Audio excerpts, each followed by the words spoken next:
Hello guys and welcome to our discussion for English 9. Last time we have discussed the modals and using conditional sentences.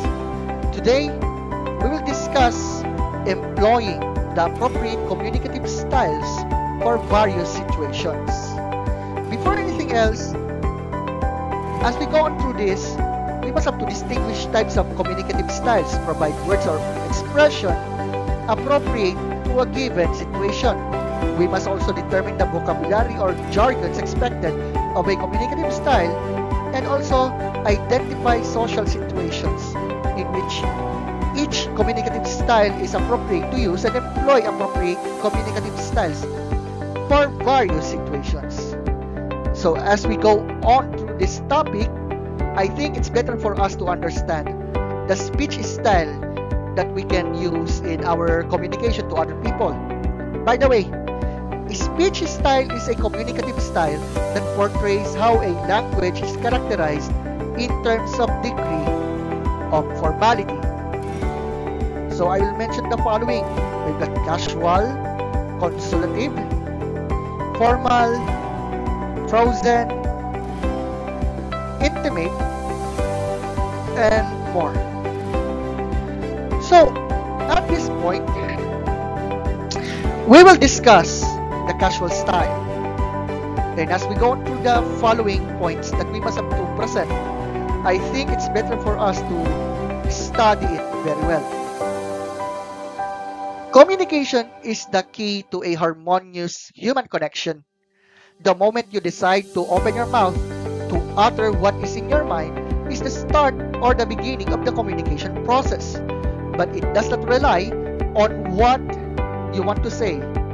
It's essential that you should always consider the relationship you have with the people you are involved with in the process. So at this point, let's begin. Casual style is the informal use of language when communicating with peers or groups. Since it uses informal language, the sharing of information and thoughts may include jargon, slang, idioms, or the vernacular language. Also, if we have some sort of discussions or conversations with friends, group chats, you name it, it's very important to point that there will be some sort of a, let's say, casual style of communication. You see, a casual style of communication, as the term implies, brings to mind informal conversation, often between friends and acquaintances. It's easy to approach, free for all pretense, and is not used for high-pressure conversations. So, you would want to use a casual communicative style or communication style with people you are familiar with and trust. So there are 3 points that we must have to consider: slang, idiom, and vernacular. Slang is the informal language used by a particular group, as what you can see in this section. She felt kilig because of the sweet gesture. Someone uses the Tagalog term kilig to present this one, and this is a slang. How about idiom? Idiom is the informal language used by a particular group of people whose meanings may not be literally derived, like she felt butterflies in her stomach because of the sweet gesture. As you can see, my friends, in a minute. As you can see, the term felt butterflies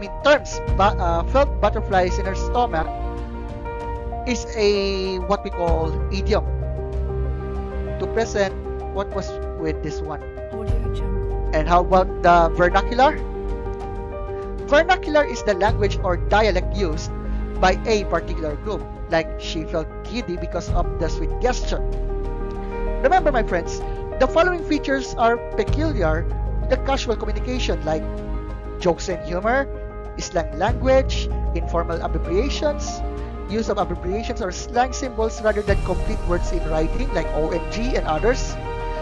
The speaker allows the listener to interrupt and participate in the conversation and use of constructions like "That's true," "Where's you, what are you up to?" "Where'd she go?" "That's great."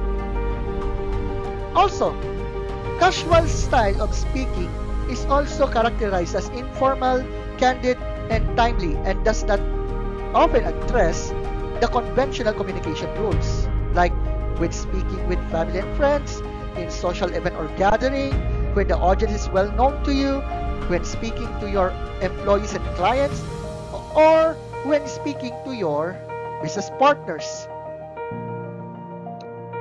So to end this up, the casual communication style is less informal in that it allows more animated communication and a friendly tone. It's acceptable to use slang and contractions to communicate when speaking casually. However, they should never be considered too often to be considered signs of appropriateness, or inappropriateness, or mockery.